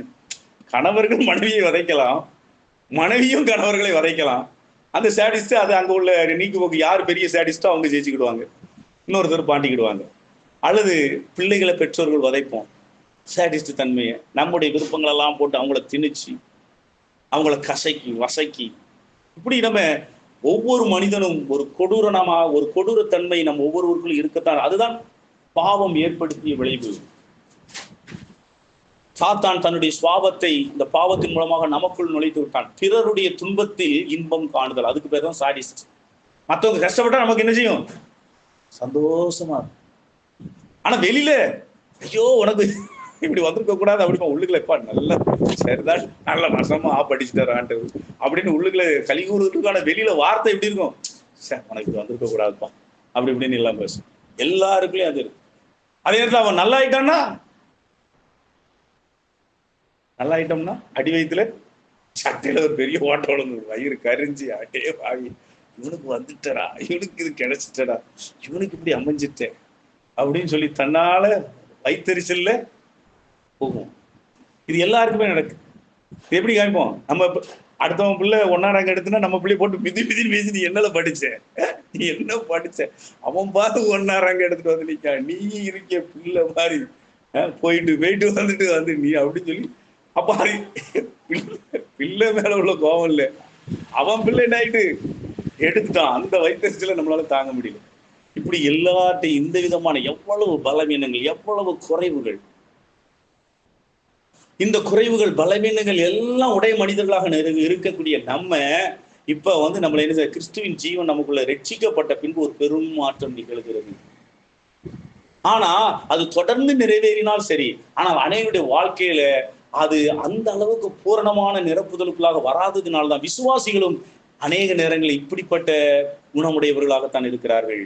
பொறாமையுடையவர்களாக, மற்றவர்களுடைய வளர்ச்சியை சகிக்க முடியாதவர்களாக, எரிச்சல் படுகிறவர்களாக, வைத்தெரிச்சல் படுகிறவர்களாக, மற்றும்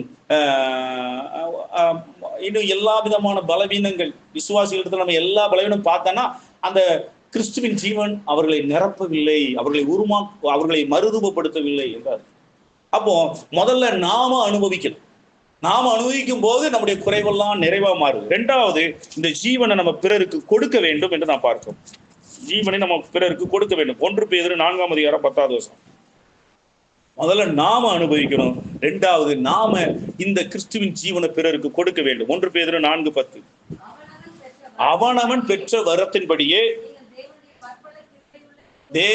நீங்கள் தேவனுடைய பற்பல கிருபையுள்ள ஈவுகளை பகிர்ந்து கொடுக்கும் நல்ல உக்கிரானக்காரர் போல உதவி செய்யுங்கள். அதாவது நம்ம பெற்ற கிருபையின் ஈவுகளை மற்றவர்களுக்கு கொடுக்க வேண்டும். நாம் ஒவ்வொருவரும் ஒவ்வொரு வகையிலே உக்கிரானக்காரர். தேவனுடைய அந்த கிருபையுள்ள ஈவு தான் கிறிஸ்துவோட உயிர்த்தெழுந்த ஜீவன். அது நம்ம நிரப்பணும்.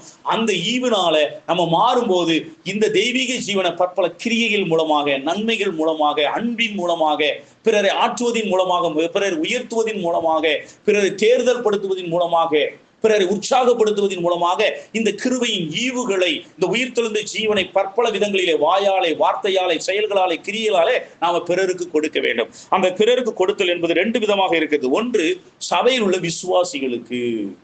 இந்த இடத்துல சபையில் உள்ள விசுவாசிகளுக்கு கொடுப்பதை பத்தி தான் பேசப்படும். நம்ம ஒவ்வொருத்தரும் நினைச்சுக்கிடணும், என்னால இந்த சபைக்குள்ள எத்தனை பேர் நன்மைகளை பெற்றிருக்கிறாங்க. என்னிடத்துல இருக்குதான் கொடுக்க முடியும். ஒருவேளை என்கிட்ட பணம் இருந்தா பணத்தை கொடுப்பதன் மூலமாக, பணம் இல்லாட்டினாலும் நல்ல ஆலோசனைகளை கொடுக்கறது மூலமா, ஒரு குடும்பத்துல கணவனுக்கு மனைவிக்கு சண்டை வரும்போது நம்ம நல்ல ஆலோசனை சொல்லி அவங்களுக்கு ஒரு சமாதானத்தை ஏற்படுத்துறது.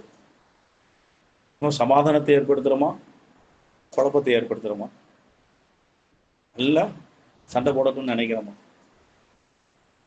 நாம எப்படி பிறருக்கு நன்மை செய்கிறவர்களாக, நம்மளால நம்ம குடும்பம் எத்தனை பேர் நன்மை பெறுகிறாங்க, எத்தனை பேர் ஆறுதல் பெறாங்க. சிலவங்க நொடிஞ்சு நிற்பாங்க, குழப்பத்தில் இருப்பாங்க, அவங்கள தைரியப்படுத்தி தைரியமாயிரு. அதாவது விழும்போது இந்த உலகம் என்ன செய்யும்? விழும்போது சிரிக்கும், உயரும் போது பொறாமப்படும். தேவ பிள்ளைகளாகி நாம் என்ன செய்யணும்? உயரும் போது அவனை தொடர்ந்து உற்சாகப்படுத்தணும். நீ நல்ல பாதையில போய்கிட்டு இருக்க, நல்லா இருக்கு, நல்லா இன்னும் நல்லா செய். விழும்போது என்ன செய்யணும்? சோர்ந்து போகாத, தைரியமா இரு. நானும் எத்தனை தடவை விழுந்திருக்கேன், எஞ்சிருக்கேன், கர்த்தர் உதவி செய்வார். அவனுக்கு நம்ம அந்த விழுந்தவனுக்கு உதவி எழுகிறதுக்கு நம்மளால ஏதாவது உதவி செய்ய முடியுமா? இதுதான் கிறிஸ்துவனுடைய ஜீவனுடைய மறுரூபமாக்கப்படுது. உலகத்தாருக்கு நமக்குள்ள வித்தியாசம். உலகம் விழுந்தவர்களை பார்த்து சிரிக்கும், கைகொட்டி சிரிக்கும். பாத்தியா என்னெல்லாம் ஆட்டம் போட்ட, இப்ப விழுந்துட்ட பாரு அப்படி சொல்லி நம்மளை ஏளனம் பண்ணும், பரியாசம் பண்ணும். ஒன்னாலதான் ஜெயிக்கவே முடியாது, ஒன்னால இதை செய்யவே முடியாது அப்படின்னு சொல்லி நம்மளை டிஸ்கரேஜ் பண்ணும். அப்பதான் நம்ம என்ன செய்யணும்? நம்ம யாரை டிஸ்கரேஜ் பண்ணாலும் நம்ம அப்ப யாருடைய தூதரா இருக்கோம்? யாராவது ஒருத்தர். இப்ப அனுஷா என்ன செய்யறா? அனுஷா பிஎஸ்சி ஃபார்ம் படிச்சிருக்கா? என்ன படிச்சிருக்க? ஸ்டாஃப் படிச்சிருக்கா? இப்படி வெளிநாட்டுக்கு போறதுக்கு ஒரு வாய்ப்பு இருக்கு. அப்படி போயிட்டா நல்ல கேள்வி பட்டு தெரிஞ்சு அவளுக்கு கொஞ்சம் பணம் தேவைப்படுது. கொஞ்சம் பணம் கொடுத்தா அவ இணைஞ்சிருவா, போயிருவா. அப்ப நம்ம அந்த சமயத்துல நம்ம எப்படி நடந்துக்கிறோம்? உண்மையிலே அவளுக்கு ஹெல்ப் பண்ணி அவ போறதுக்கு உதவி செய்யுமா? அல்லது அங்கெல்லாம் போனா வராது, உன் குடும்பத்தை யார் பாப்பா, உன் பிள்ளைகளை யார் பாப்பா, அங்க போயிட்டா உன் கணவருக்கு யார் சாப்பாடு பண்ணி போவா? ரொம்ப அக்கறை. எதுக்கு அக்கறை? அங்க வெளிநாடு போய் லட்ச லட்சமா வச்சு சம்பாதிச்சு இவன் நல்லா ஆயிட்டானா அது எப்படி? அதுக்கு என்னென்ன முட்டுக்கிட்ட கொடுக்கணுமோ, உன் பிள்ளைய யார் பார்த்துக்கிடுவா, உன் பொண்ணை புருஷனை யார் பார்த்துக்கிடுவா, இப்படி நல்லது சொல்ற மாதிரியே அவளை டிஸ்கரேஜ் பண்ணி என்ன செய்யுது? போக விடாம தடுத்துடணும், எப்படியாவது போடாம தடுத்துடணும். போவாம போனதுக்கு அப்புறம் நல்ல முடிவு எடுத்துருக்கு. அதுக்கு ஒரு கெட்டு இப்ப இதோட இன்னொரு சந்தோஷம், இன்னொரு பயங்கரமான நிகழ்ச்சி. இப்ப போகாம கஷ்டப்பட்டுட்டாங்க. அனுசா போக வேண்டிய வாய்ப்பு தவறிட்டு போயிட்டு அவங்க குடும்பம் கஷ்டப்படுதுன்னு வச்சுக்கோங்க. நாளை பின்ன ஒரு பினான்சியலா ஒரு பொருளாதாரத்தில் ரொம்ப கஷ்டப்பா. இப்ப அதே ஆள் சொல்லுவார், அன்னைக்கே போயிருக்க வேண்டியதானம்மா, நான் தான் சொன்னேன், ஒரு வார்த்தை சொல்லியிருக்க மாட்டாரு. ஆயிரம் டிஸ்கரேஜ் பண்ணிட்டு ஏதாவது ஒரு வார்த்தை மட்டும் முடிஞ்சா போய்க்க அப்படின்னு சொல்லியிருப்பாரு. அது நான் தான் அன்னைக்கு சொன்னேன், உன்னை முடிஞ்சா போன்னு சொன்னேன்ல, போயிருக்கலாம்ல, விட்டுட்டியம்மா, இன்னைக்கு இப்படி போயிட்டிய. இப்போ ஒரு நாடகம், அப்போ ஒரு நாடகம். நாடகத்தில் மனிதர்களுக்கு நடிக்க கத்துத்தரையுடைய வாழ்க்கையே நடிப்பு தான். நடிச்சுக்கிட்டே தான் இருப்பாங்க. உண்மையான யதார்த்தமான உண்மையே இருக்காது. உண்மையா நல்லா இருக்கணும், இந்த எண்ணத்தெல்லாம் மாத்தி நம்மளை அப்படி மாத்துறதுதான் யாரு? இயேசு கிறிஸ்து நம்மை மாற்றுகிறோம். நாம நல்லா இருக்கணும், எல்லாரும் நல்லா இருக்கணும். எல்லாரும் நல்லா இருக்கிறதுக்கு நம்ம என்ன செய்யணும்? எல்லாருடைய நல்வாழ்வை பார்த்து மகிழுதல், மற்றவர்களுடைய கெட்டதை பார்த்து மகிழ்தல் கிடையாது, சீர்கெட்டு போவதை பார்த்து மகிழ்தல் கிடையாது. அதனாலதான் ஒருவேளை பசியா இருக்கான்னு கேட்டா ஒரு சாப்பாடு யாரும் வாங்க மாட்டாங்க.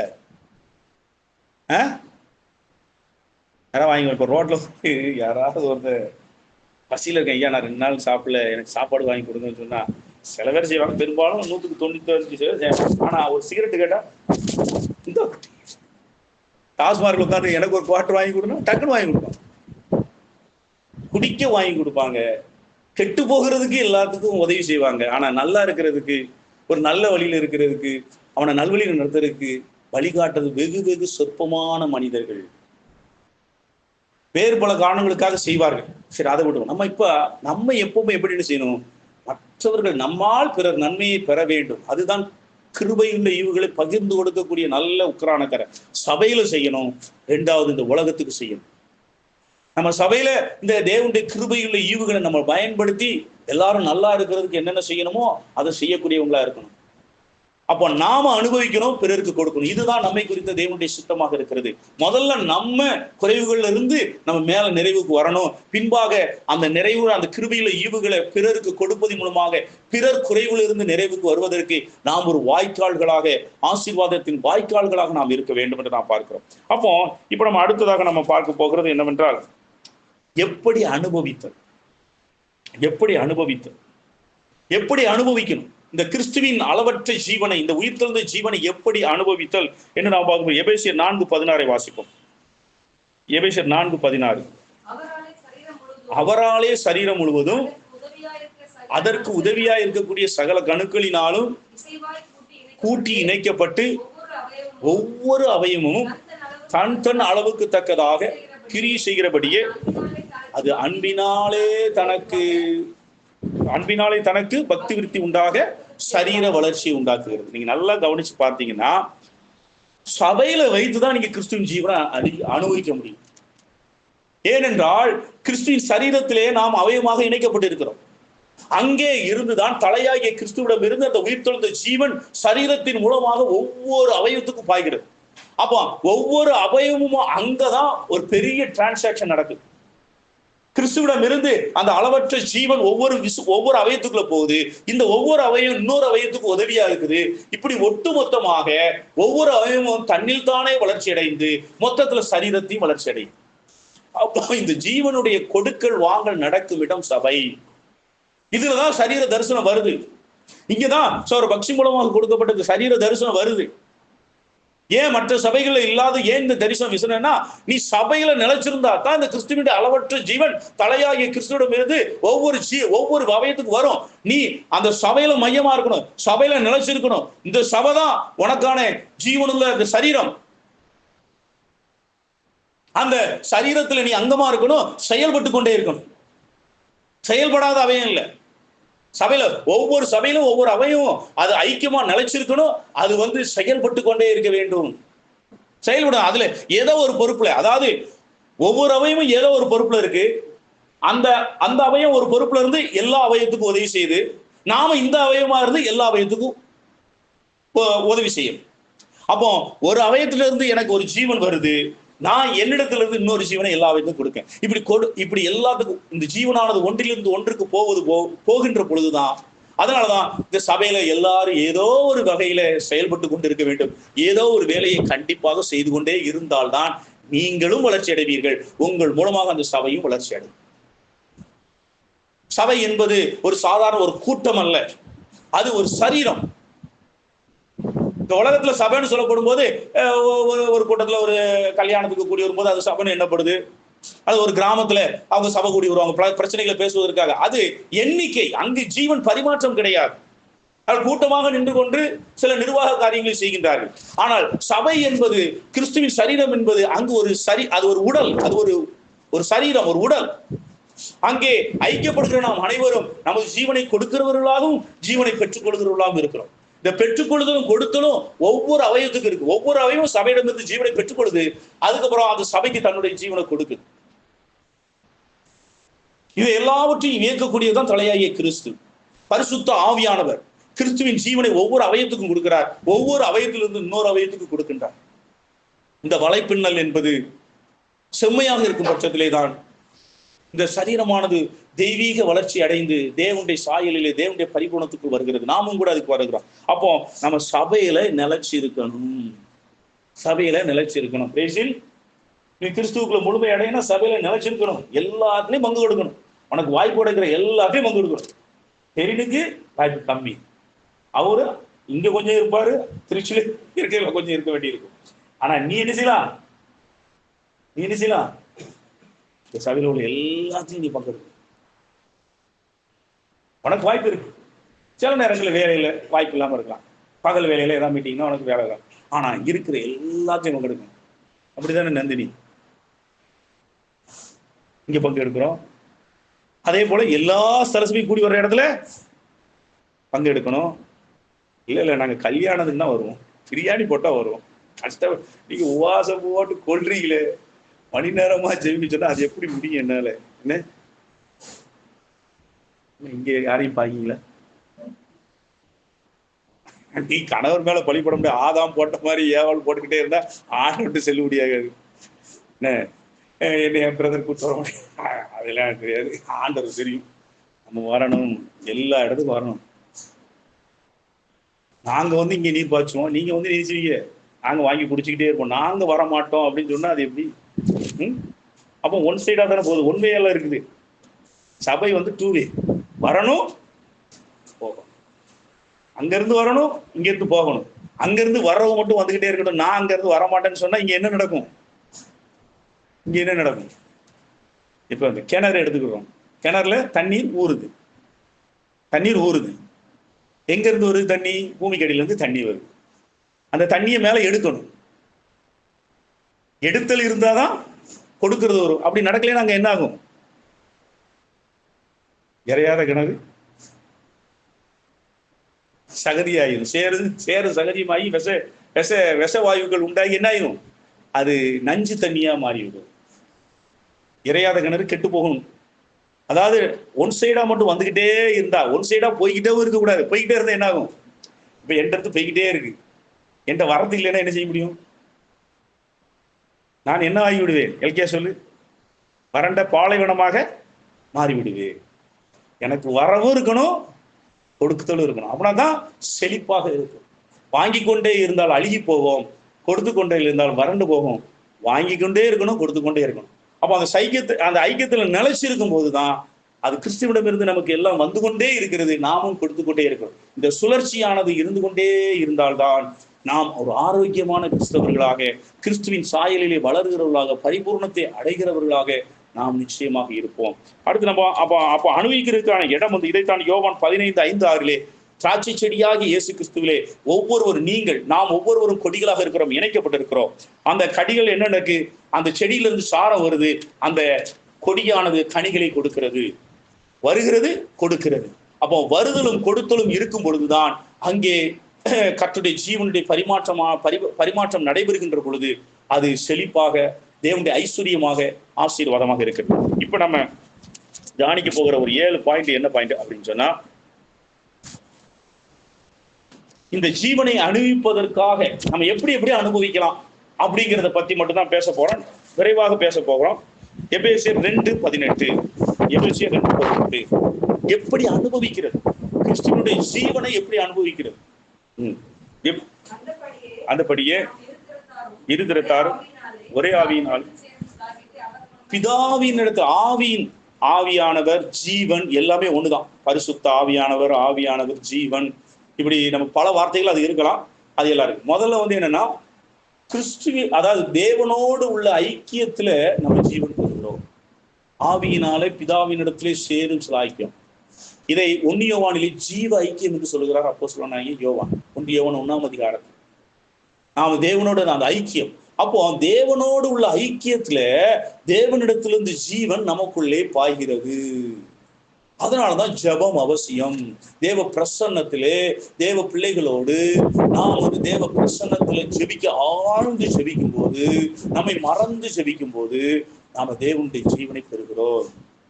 ஆனாலும் தேவ ஆவியானவர்களால இருக்கிறதுனால நான் என்ன மறந்து ஜெபிச்சா எல்லாரும் என்ன திட்டுறாங்களே அப்படின்னு ஒரு சிஸ்டர் சொல்ற குரல் கேட்கு. நான் என்ன மறந்து ஜெபிக்கிறேன், ஆனா எல்லாரும் திட்டுறாங்களே. ஆமா, நீங்க உங்களை மறந்து இப்ப நான் ஜெபிக்க சொன்னா அடுத்த 2 மணி வரைக்கும் நீங்க ஜெபிப்பீங்க, நான் எப்படி ஆராதனை முடிப்பேன்? அப்ப நான் திட்டத்தான் செய்வேன். அப்ப ஆவியானவருக்கு அது தெரியும் எந்தெந்த இடத்துல ஜெபிக்கணும். பொதுவான இடத்தில் ஆவியானவர் அளவோடு ஜெபிக்க வைக்கிறார். தனிப்பட்ட இடங்களிலே, தனிப்பட்ட நேரங்களிலே நீங்கள் மெய்மறந்து ஜெபியுங்கள். மெய்மறந்துன்னா சூழ்நிலையை மறந்து ஜெபியுங்கள். அதே நேரத்துல கணவர் சாப்பாட்டுக்கு வர்றதை மறந்து ஜெபிச்சு பட்டி போட்டீங்கன்னா அவர் என்ன செய்வாரு? நீங்க ஜெபிச்சு முடிச்சோன்னா பிரசன்னம் கிடைக்காது, பிரசங்கம் தான் கிடைக்கும். அப்போ அதையெல்லாம் புரிஞ்சுக்கணும். அந்த மெய்மறந்து சொல்லும் போது நான் மெய்மறந்து ஜெபிச்சா நீங்க இப்படிலாம் இப்ப குடும்பத்துல பிரச்சனை வருது அப்படின்னு நீங்க சொல்லக்கூடாது.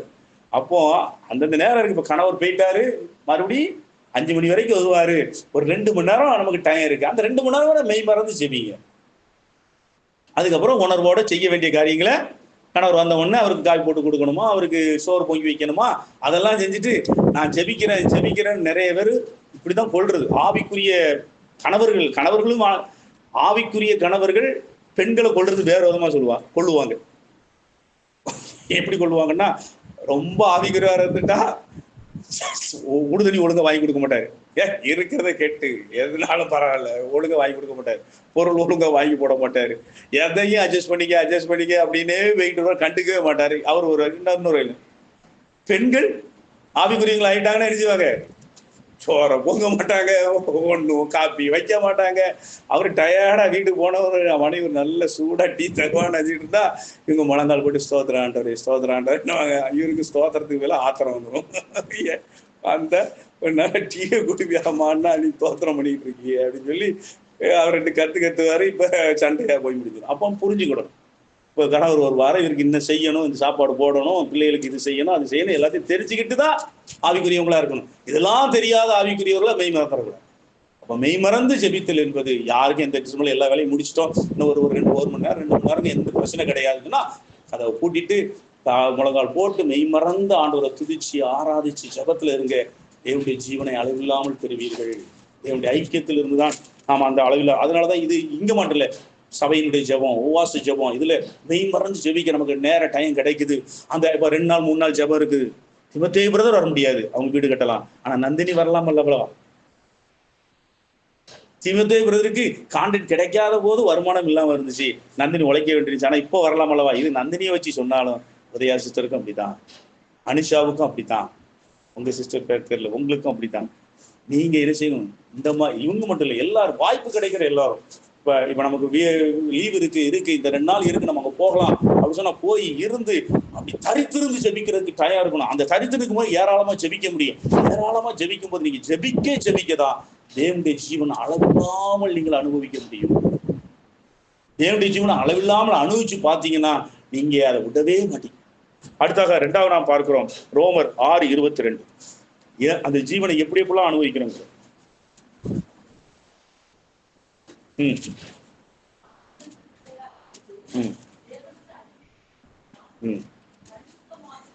பரிசுத்தமாகுதல், அதாவது நீங்க பரிசுத்தமானதான் தேவனுடைய ஜீவன் உங்களுக்குள்ள அளவில்லாமல் ஊற்றப்படும். பாவம் ஜீவனை தடை செய்யும். நீங்க எந்த அளவுக்கு உங்களுடைய ஜீவன் உங்கள்ட்ட ஒரு தடம் அந்த ஜீவன் வருது, அது உங்களை உருமாத்துது, அதற்கேற்றபடி நீங்க பரிசுத்தம் அடைச்சுக்கிட்டே இருக்கணும். பரிசுத்தம் அடைதல்ல குறைவு வந்துருச்சுன்னா ஜீவன் வர்றது நின்று போகும். பாவம் உள்ள இடத்துல ஜீவன் ஊற்றப்பட முடியாது. தேவனுடைய அபிஷேகத்துல அசுத்தத்துல ஊற்றப்படாது. தேவனுடைய ஜீவன் உங்களுக்குள்ளே ஊற்றப்பட வேண்டும் என்று சொன்னால் நீங்கள் அந்த ஜீவன் வருவதற்கு தக்கவாறு உங்களை பரிசுத்தப்படுத்திக் கொண்டே இருக்க வேண்டும்.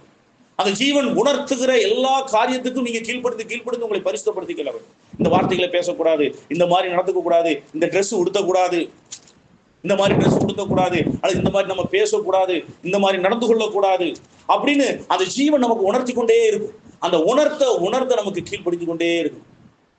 அந்த கீழ்ப்படிய இந்த ஜீவன் உங்களுக்கு அளவில்லாமல் பெரிய அற்புதமான மாற்றத்தை கொண்டு வரும். இந்த அற்புதமான மாற்றம் எவ்வளவோ வகையான காரியங்கள் இருக்கு. உங்களை பரிசுத்தப்படுத்துறது மாத்திரமல்ல, தேவனுடைய ஆசீர்வாதம் உங்களை தங்கியிருக்கும், உங்க குடும்பத்துல தங்கியிருக்கும். தேவன் அற்புதமான காரியங்களை உங்களுக்குள்ள வெளிப்படுத்துவார். நமக்கு வேதாகமத்துல ஏராளமான காரணங்களை எதிர்கால காரியங்களை நமக்கு வெளிப்படுத்தி இருக்கிறார். நடைமுறை வாழ்க்கையிலும் கூட எதிர்காலத்தில் நடக்கக்கூடிய காரியங்கள் வெளிப்படும். நம்ம சொன்ன வார்த்தை தேவனுடைய வார்த்தை, அன்னைக்கு சொன்ன வார்த்தை தீர்க்க தரிசனமா நிறைவேறும். நீங்க ஒரு வார்த்தை சொன்னா அது தேவனுடைய வார்த்தையா இருக்கும். நீங்க ஜீவன்ல வளர வளர வளர வளர வளர வளர நீங்க அவரை போல மாறுவீர்கள். அவங்க வார்த்தை சொன்னா அப்படியே நடக்குதுப்பா. உங்க வார்த்தை அப்படி தேவனுடைய வார்த்தையா மாறி நீ சாதாரணமாக சொல்லுவீங்க, அது அப்படி நடக்கும். அது ஜீவன்ல நீங்க வளர்றதை பொறுத்து இருக்கு. உங்களுக்குள்ள எவ்வளவு தூரம் நீங்க ஜீவன்ல வளர்ந்துருக்கீங்களோ அந்த அளவுக்கு உங்களுடைய வார்த்தைகளாம் தேவனுடைய வார்த்தைகளாகும். தீர்க்க தரிசனம் நீங்க சொன்னபடி நடக்கும். அது பரிசுத்தத்தில் இருக்கு, அந்த கீழ்ப்படிதல் இருக்கு.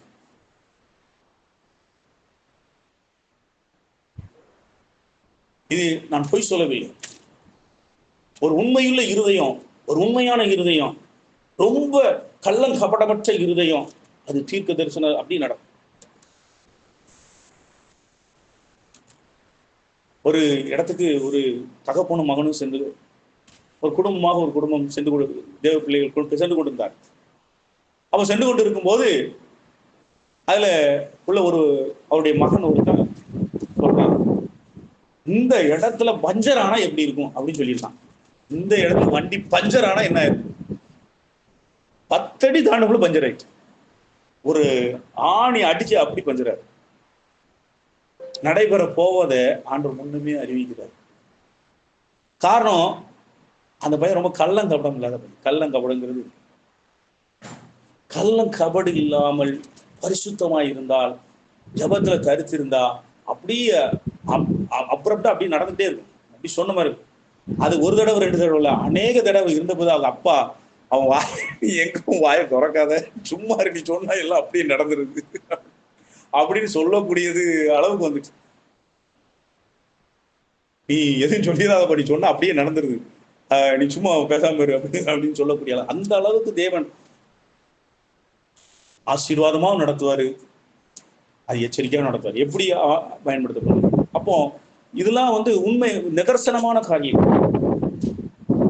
நேற்று நடந்ததை சொல்லலாம், நாளைக்கு நடக்கிறது யாரும், நாளைக்கு நடக்கிறது தெய்வத்தை தவிர யாருமே சொல்ல முடியும். அடுத்து நடக்க போறது தெய்வத்தை தவிர யாரும் செய்ய முடியும். ஆனா அது சொன்னா சொன்னபடி நடக்கும். குத்து மதிப்பா சொல்றது கிடையாது, சொன்னா சொன்னபடி நடக்கணும். அதான் தேவனுடைய வார்த்தை, அது நடக்கும், கண்டிருக்கும். ஆகவே அருமையானவர்களை, அடுத்து நம்ம பார்க்கும்போது பிலிப்பியர் 3:10.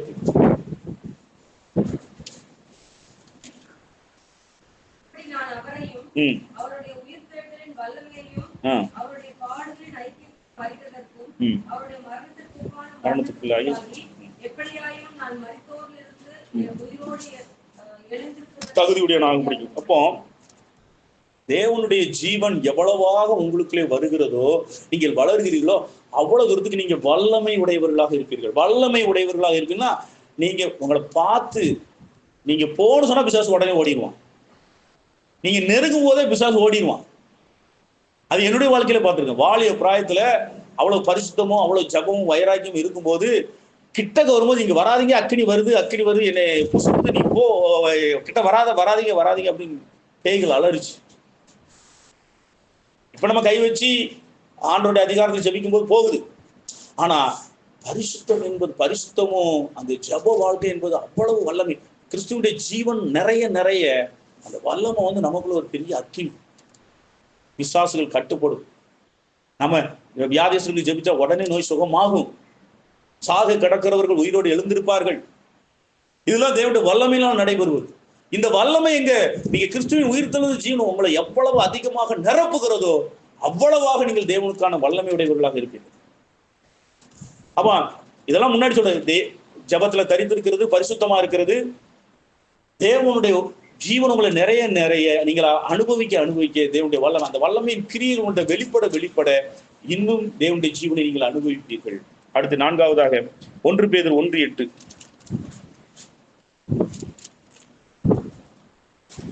கொஞ்சம் விரைவாக. எப்சிபா சிஸ்டர் இல்லைன்னா உதயா சிஸ்டர், உதயா சிஸ்டர் இல்லைன்னா அனுஷா, அனுஷா இல்லைன்னா நந்தினி, அது நந்தினி இல்லைன்னா தெரியலன்னா பிரேசில், யாராவது ஒருத்தர் டப்பட்டவனு வாசிக்கலாம்ல.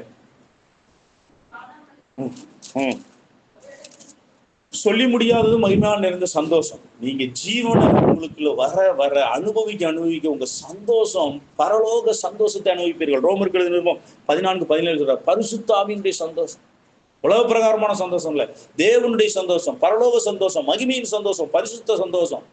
அப்படி ஜபிக்கிறதுல உங்களுக்கு சந்தோஷம் கிடைச்சிட்டு இருக்கும், ஊழியம் செய்யறதுல சந்தோஷம் இருக்கும், தேவனுடைய நாமத்துக்காக அடிபடுவதில் அவமானப்படுவதில் சந்தோஷப்படுவோம். அப்போஸ்தலர்கள் அங்க அடிக்கப்பட்டார்கள், சந்தோஷப்பட்டார்கள், ஓத்திரப்பட்டார்கள், சந்தோஷப்பட்டார்கள். தேவனுடைய நாமத்துக்காக நம்ம ஓத்திரப்படுறோங்கிறதுல அவ்வளவு கழிவுடுறாங்க.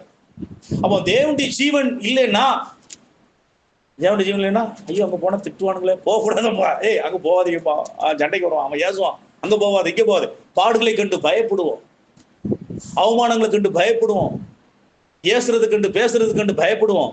ஆனா ஜீவன்ல நீங்க நிறைஞ்சிருந்தீங்கன்னா, அது அவங்க ஏச உங்களுக்கு சந்தோஷமா இருக்கும். ஆண்டவருக்காக, என் நேசருக்காக ஏச போக நான் ஏச்சு வாங்குறேன், பேச்சு வாங்குறேன்னு உங்களுக்கு சந்தோஷமா இருக்கும், மகிழ்ச்சியா இருக்கும். அந்த அவமானத்தை, அடிபடுறத பெருசா நினைப்பீங்க. ஆக ஆண்டவருக்காக நான் அடிபட்டனா, ஆண்டவருக்கும் நான் அடிபட்டனா அப்படின்னு நீங்க மகிழ்ச்சி அடைவீங்க. அல்லது நந்தினிதான் இன்னைக்கு வசமா மாட்டேன், ஜாய்சல் மாட்டுவா, அந்த இடத்துல கரெக்டா நந்தி.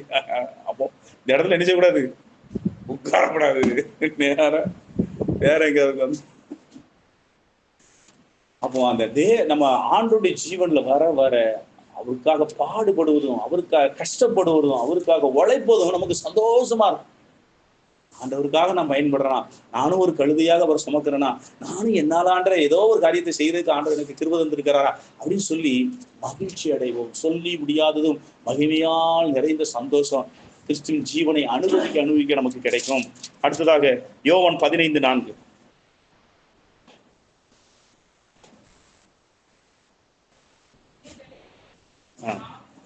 அப்போ ஜீவன் வர வர கனி கொடுப்போம். தேவனுக்கான கனிகளை கொடுப்போம், ஆவிக்குரிய கனிகளை கொடுப்போம், நீதியின் கனிகளை கொடுப்போம், பரிசுத்த கனிகளை கொடுப்போம். நம்முடைய கனிகள் என்றால் கிரியைகள், நம்மளால் செய்யக்கூடிய நன்மைகள், பலன்கள், நாம் செய்யக்கூடிய நன்மைகள், நாம் செய்யக்கூடிய கிரியைகள், அது தேவனுக்கு மகிமை கொடுக்கக்கூடியதாக, தேவனுக்கு மகிமை தரக்கூடியதாக அந்த கனிகளாக நாம் இருப்போம். தேவனுக்கான கனிகளை நம்ம கொடுப்போம். ஆவியின் கனியாகிய விசுவாசம், சாந்தம், இச்சை அடக்கம், அப்படிப்பட்டதான ஆவிக்குரிய கனிகள், நீதியின் கனிகள், அன்பு என்ற கனி, பிறருக்கு இரக்கம் என்ற கனி, உதவி செய்கின்ற கனி நம்மளிடம் வந்து உருவாகும். அப்படி உருவானதுனாலதான் அன்னை தெரசா போன்றவர்கள், வில்லியம் கேரி போன்றவர்கள், ஹட்சன் டெய்லர் போனவர்கள் எல்லாரும் உழைச்சாங்க. சவர் பக்சிங் போன்றவர்கள் தேவனுக்காக உழைத்தார்கள் என்று சொன்னால் அந்த கனி அவர்களிடத்துல இருந்துச்சுன்னா அவருடைய கிறிஸ்துவின் ஜீவன் அளவில்லாமல் நிரப்பியது. அடுத்து 2 கொரிந்தியர் 2:14. ஆத்ம ரட்சிப்பு, அதாவது நம்மை கொண்டு கிறிஸ்துவை அறிகிற அறிவின் வாசனை வீசும். நம்ம மூலமா அநேகர் ரட்சிக்கப்படுவார். கிறிஸ்துவின் ஜீவன் எவ்வளவாக நமக்குள்ள நிறையப்படுதோ நம்ம மூலியமாக தேவனுடைய, அதாவது ஆத்ம ரட்சிப்பும் ஆத்ம ரட்சிப்பின் ஊழியமும் நம்ம மூலமா நிறைவேறி கொண்டே இருக்கும். நம்மை கொண்டு கர்த்தர் பயன்படுத்தி கொண்டே இருப்பார். அநேக ஆத்துமாக்களை ரட்சிக்க முடியாத ஊழியங்களை செய்ய வைப்பார். அநேக ஆத்துமாக்கள் நம்மால் தொடப்படுவார்கள். நம்முடைய வார்த்தையினால், நம்முடைய நடக்கையினால், நம்முடைய செயல்களால் தொடப்படுவார்கள்.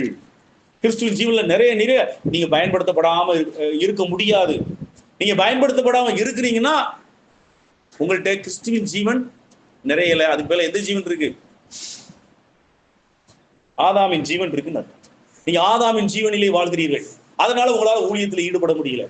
உங்களுக்கு ஆத்துமாக்கள் தொடக்கூடிய காரியங்கள் உங்களுக்கு வந்து நிறைய பேர் ஆண்டு செயல்பட முடியல. அப்போ நம்மளே நாம யோசிக்க வேண்டும். அப்போ நம்ம அந்த ஜீவனுக்கு நம்ம வர வரதான் நிச்சயமாக எந்தாவது ஒரு வகையில தேவனுடைய ஆத்மாதாய பணியில எப்படியோ, அது சண்டே கிளாஸ் ஊழியமா இருக்கலாம், வாலிபர் கூட்டமா இருக்கலாம், அல்லது சுவிசேஷ கூட்டமா இருக்கலாம், அல்லது வீடு சந்திப்பா இருக்கலாம், அல்லது தெரு பிரசங்கமா இருக்கலாம். ஏதோ ஒரு வகையில நம்ம பிரயாசப்பட்டுக்கிட்டு கிராம ஊழியங்களா இருக்கலாம், எப்படி சபைகளை உருவாக்கக்கூடிய ஊழியங்களா இருக்கலாம்.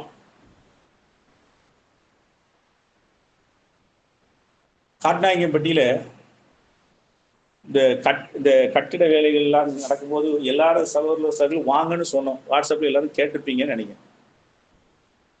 வந்தது சகாயம் பிரதரும் கூத்தமொழியில இருந்து 2 பேர் மட்டும் வந்தாங்க. மற்றவங்க எல்லாரும் வரல. ஏன் வரல? ஒரு சபை உருவாகணும்னா உங்க ஜியாவதி உருவாக்குறதுக்கு பல்ட்டி அடிச்சு உருண்டு புரண்டு நாங்கெல்லாம் வாரோம்ல. அப்போ காட்நாயக்கன்பட்டியில 1 உருவாகுது. எல்லா ஸ்தல சபையில் உள்ளவங்க யாருனாலும் வரணும்னா வரலான்னு சொன்னோம். வந்தது 2 பேர் தான் வந்தாங்க. ஏன் விஜயாபதியில இருந்து ஏன் வரல? ஏன் உங்கள்கிட்ட இருந்து அந்த கனி வரல? ஏன் ஆத்மாதாய பணியில ஈடுபடாம இருக்கிறீங்க? போடுமா ஒரு டூர்? கொடைக்கானலுக்கு ஒரு டூர் போடுவோமா? வேண்ட பிடிப்புமா? ஆட்டுக்கடாவை பிடிச்சு பிரியாணி போட்டு கொடைக்கானல் ஒரு சுட்டு போயிடுவோமா? எத்தனை பேர் வரீங்க? 1000 ரூபாய் டிக்கெட்டு. கணக்கு சொல்லுங்க. 2 நாள் டூர் கொடைக்கானல். இரவு மட்டன் பிரியாணி, காலையில் சிக்கன் பிரியாணி. எத்தனை பேர் வருகிறீர்கள்? கொடைக்கானல் ஊழியம். கல்லெடுத்து அடிப்பார்கள், தாங்கிக் கொள்ள வேண்டும். அடித்து விரட்டப்பட்டால் பொறுத்து கொள்ள வேண்டும். எத்தனை பேர் வருகிறீர்கள்? நாம யோசிக்க வேண்டும்.